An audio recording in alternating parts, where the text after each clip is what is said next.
আয়ারল্যান্ডের বিপক্ষে টি-20 সিরিজ শেষ হওয়ার পরপরই বিশ্বকাপের দলটা বোধহয় নিশ্চিত হয়ে গেল। কেন আমি কথাটা বলছি সেটা আলোচনাটা শুনলে আপনি বুঝবেন। পার্টিকুলারলি 4 জন ক্রিকেটারের নাম আমি বলি: মাইদুল ইসলাম অঙ্কন, শামীম পাটোয়ারি, জাকের আলী অনিক, নুরুল হাসান সোহান।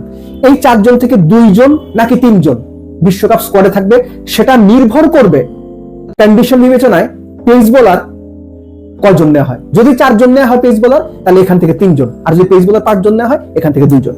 হিসাবটা আমি আপনাদের মিলিয়ে দিচ্ছি। হিসাবটা মেলানোর জন্য আপনার নাম ধরে অর্ডার অনুযায়ী আলোচনাটা করা জরুরি।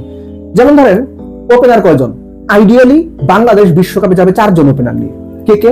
তানজিদ তামিম, পারভেজ ইমন, লিটন দাস, সাইফ হাসান।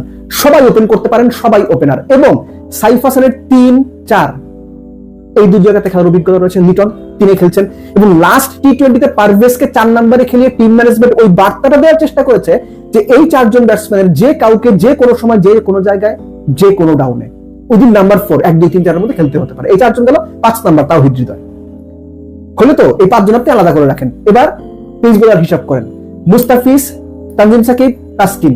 এই 3 জন নিয়ে আপনার মধ্যে কোনো ডাউট আছে? নাই।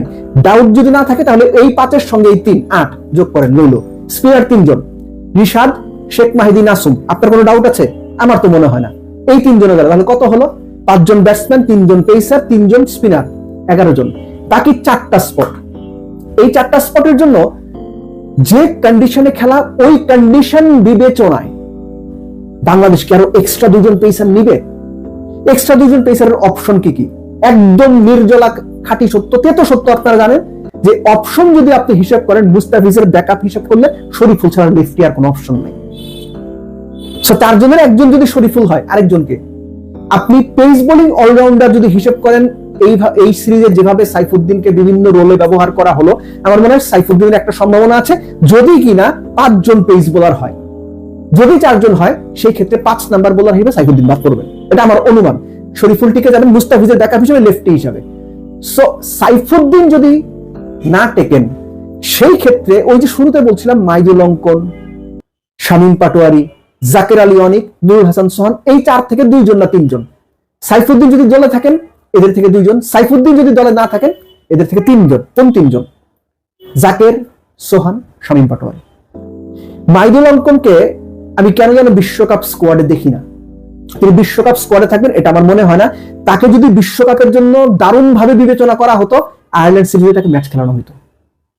এবং এই প্রশ্নটা প্রেস কনফারেন্সে লিটনকে করা হয়েছিল। এমনকি তাকে সুযোগ করে দেওয়ার জন্য এশিয়া কাপের, ইমার্জিং এশিয়া কাপের যে ফাইনালটা হলো সেখানে টিম ম্যানেজমেন্টের নির্দেশনা দিয়েছিল তাকে যেন খেলানো হয়, তিনি শূন্য করে সেই নির্দেশনার প্রতিদান দিয়েছেন। কিন্তু তিনি দেশে ফেরার পর তার কিন্তু ম্যাচ খেলানো হলো না। অর্থাৎ জাকের, নুরুল হাসান সোহান, শামীম পাটোয়ারি এই 3 জনই থাকার সম্ভাবনা বেশি। কিন্তু যদি 2 জন থাকেন, তাহলে কি হবে? ধরো আমি সাইফুদ্দিনকে নিয়ে নেওয়া হয়েছে, পেস বোলিং অলরাউন্ডার অপশন হিসেবে নেওয়া হয়েছে, একটা লেফটি ব্যাটসম্যান অপশন, আমি সবকিছু মেনে নিচ্ছি। তখন কিন্তু হিসাব ঘুরে যাবে। এই কারণে আমি বারবার যে কথাটা বলার চেষ্টা করেছি, নাম্বার 2 থেকে নাম্বার 8 আপনি সাফল্য হিসাব করতে পারেন। আপনি পারভেজ ইমনকে 4-এ খেলাতে পারেন, 3-এ খেলাতে পারেন, নট এ বিগ ডিল। 2 থেকে 8 পর্যন্ত আইডিয়ালি বাংলাদেশের কোনো লেফটি নাই। এই জায়গাতেই শামীম পাটোয়ারির সুযোগ এবং ক্যাপ্টেনও সেটাই মনে করেন। সো সাইফুদ্দিন যদি ইনক্লুড হয়ে যায় তাহলে 4 জনের থেকে যে 2 জন থাকবে, 2 জনের 1 জন হইতে পারেন শামীম পাটোয়ারি, তার অফ স্পিন অপশনের কারণে, তার দুর্দান্ত ফিল্ডিং স্কিলের কারণে এবং ব্যাটসম্যান হিসেবে লেফটি হওয়ার কারণে। আর এর আগে তার যে ব্যাট প্যাচটা যাচ্ছে, খারাপ সময়টা যাচ্ছে, জাকের চাইতে খারাপ সময় তিনি কাটাচ্ছেন না। সো তাকে যে সুযোগ দেওয়া হচ্ছে অনলি বিকজ তার প্রিভিয়াস ট্র্যাক রেকর্ড, তিনি বেশ কিছু ভালো ইনিংস খেলেছেন যেগুলো ইম্প্যাক্ট বা ম্যাচ উইনিং ইনিংস। সো আমার মনে হয় শামীম পাটোয়ারির সাথে সাইফুদ্দিন যদি থাকেন তাহলে আর 1 জন থাকবেন। মাইদুল অঙ্কন তো আমি আগেই বললাম আমার কেন যেন মনে হয় তিনি বিশ্বকাপ স্কোয়াডে থাকবেন না। নুরুল হাসান সোহান এবং জাকের আলী অনিক এই 2 জন থেকে 1 জন।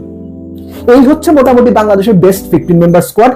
যদি না কেউ বিপিএল এ মোর দেন এক্সট্রা অর্ডিনারি পারফর্ম করে এবং সেটা মিডল অর্ডার, এই 4 জনের মধ্যে ধরেন লেটস সে কোনো ওয়াই ক্রিকেটার বিপিএল এ 180 স্ট্রাইক রেটে 600 রান করে ফেললো, তাকে কেউ আউটই করতে পারে, যারা সে ছক্কা মারে। কিংবা ধরেন যে কোনো পার্টিকুলার ক্রিকেটার 6 বা 7 নম্বরে, বললাম সে লেফটি, একটা কথার কথা, তার নাম ক। এই ক ক্রিকেটার ধরেন বিপিএল এ 190 স্ট্রাইক রেটে সে 450 রান করে ফেললো, প্রত্যেক 4টা-5টা ম্যাচ উইনিং খেললো। এরকম পারফরমেন্স যদি কেউ না করে তাহলে মিডল অর্ডারের বদলের সুযোগ কম। মিডল অর্ডারে কয়জন থাকবে? রিশাদ বলছি, আপনার মাইদুল অঙ্কন, সোহান, জাকের, শামীম, এই চারজনের কয়জন বিশ্বকাপে যাবে এটা নির্ভর করছে বাংলাদেশ কয়জন পেস বোলার নিয়ে বিশ্বকাপে যায় তার উপরে। পেস বোলার, আবারও বলছি, শেষ করছি এটা বলি, পেস বোলার যদি 5 জন থাকে তাহলে খুব স্বাভাবিকভাবেই এখান থেকে 2 জন বেশি সুযোগ হবে না। পেস বোলার যদি 4 জন থাকে, এই 4 জন থেকে 3 জন। So let's see. অনেক আগে বিশ্বকাপের কথা বলে রাখলাম, কেননা লিটনের প্রেস কনফারেন্স শুনে আমার মনে হয়েছে তিনি মোটামুটি তার দল গুছিয়ে ফেলেছেন, এবং শেষ মুহূর্তে যদি গাজী আশরাফ লিপুর সঙ্গে তার টোকাটুকি না লাগে তাহলে মোটামুটি এরকম একটা দলই বাংলাদেশ বিশ্বকাপে নিয়ে যাবে, এটা মোটামুটি আপনি নিশ্চিত থাকতে পারেন।